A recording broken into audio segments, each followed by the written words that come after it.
Folks,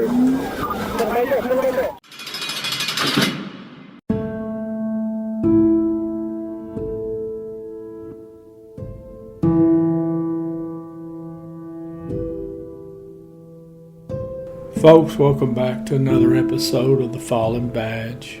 Today, the murder of Detective Jonathan Diller, New York City Police Department.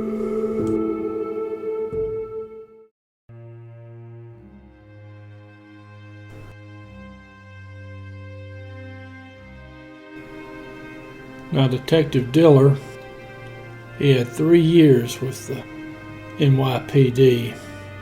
He was 31 years old. Now, he was married. He had a 1-year-old son. Now, at the time of his death, he was assigned to the patrol bureau in Queens.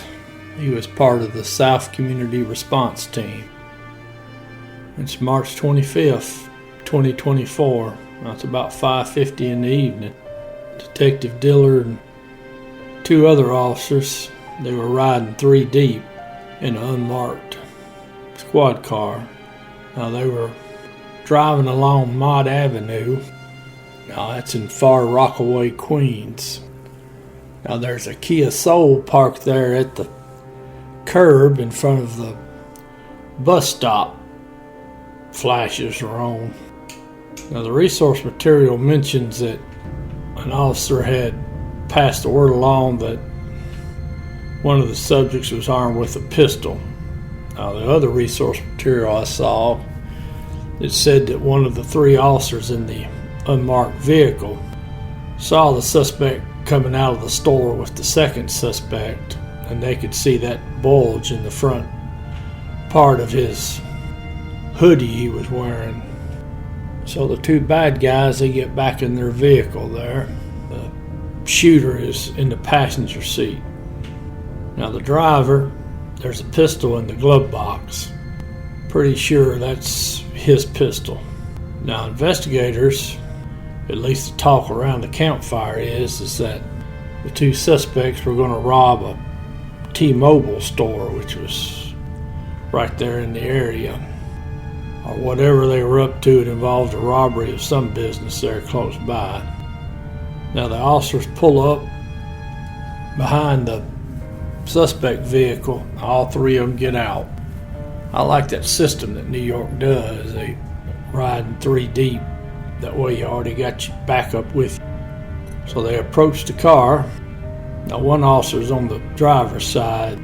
Detective Diller, he's on the passenger side. And I believe the sergeant that's with them, I believe she is on the passenger side as well. The passenger, the shooter suspect, they tell him to roll down the window, and he doesn't comply.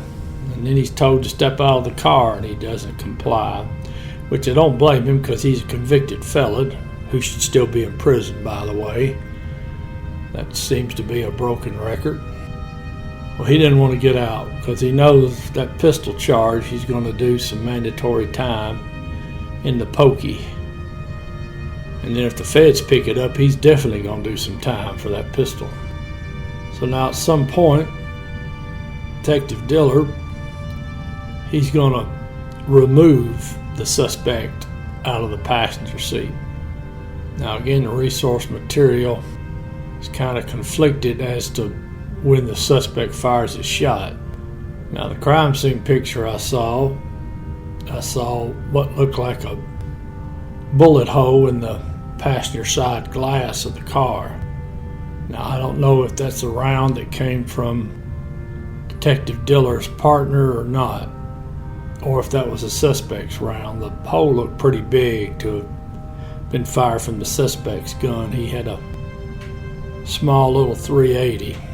Any event, either during the process of opening the passenger door or after it's open, suspect fires 1 round from his little .380.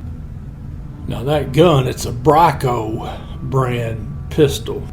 And that gun is so old. When I was riding uniform patrol in Memphis, we were taking that same type gun off of suspects. So 30 years prior to this event. That gun that the suspect's carrying is literally as old as he. So Detective Diller is hit by that one round. Now it goes just below his vest, hits him in the stomach area. They're estimating 2 foot or less when the shot went off. Now Detective Diller says, "I'm shot." They heard that from the body cam video. Now the suspect, he tries to shoot the sergeant, and the gun doesn't work because it's a piece of junk. It's an old piece of junk. Unfortunately for us, it worked one time. So now the suspect is in a struggle with the sergeant over the gun. Now the officer on the driver's side of the vehicle, he's able to crank off some rounds, and he hits the suspect in the back. And I'm thinking that might be the bullet hole I see in the passenger side glasses from his gun. The suspect goes down. Now the driver does not resist. He takes his arrest. Now Detective Dillard's able to help handcuff the shooting suspect. Now more cars show up on the scene. They put Detective Dillard in one of those cars and they take him to the hospital. He gets to the hospital and he dies. I don't know how long he was there before he died. Now the suspect's facing first-degree murder charge, first-degree attempted murder charge. They're also indicted him on the weapons charges because, as I mentioned earlier, he is a convicted felon, which they all seem to be. Why in the world we don't keep felons in prison where they belong, especially ones that repeatedly commit violent felonies, is beyond me. Maybe one day some of us will wake up and we'll realize some people do not need to interact with the public. They are a menace. Now, if he's convicted of these charges, there's a chance he'll go to prison for life with no parole. That would be a switch. Wonder why we have to wait until somebody like our suspect takes a human life before we decide to keep them in prison. Now, according to resource material, the suspect had been arrested 21 times. He'd spent 5 years in prison on a drug conviction, which 5 years, that means it was a felony drug conviction.